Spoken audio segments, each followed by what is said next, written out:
কোনো এক হোস্টেলে ১০০ জন ছাত্র ছিল।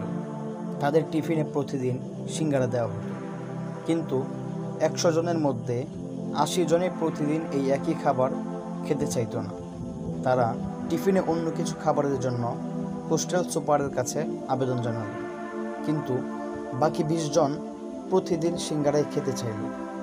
অবশেষে হোস্টেল সুপার ভোটের ব্যবস্থা করলেন এবং বললেন, যে খাবার সর্বাধিক ভোট পাবে সেই খাবারই প্রতিদিন টিফিনে দেওয়া হবে।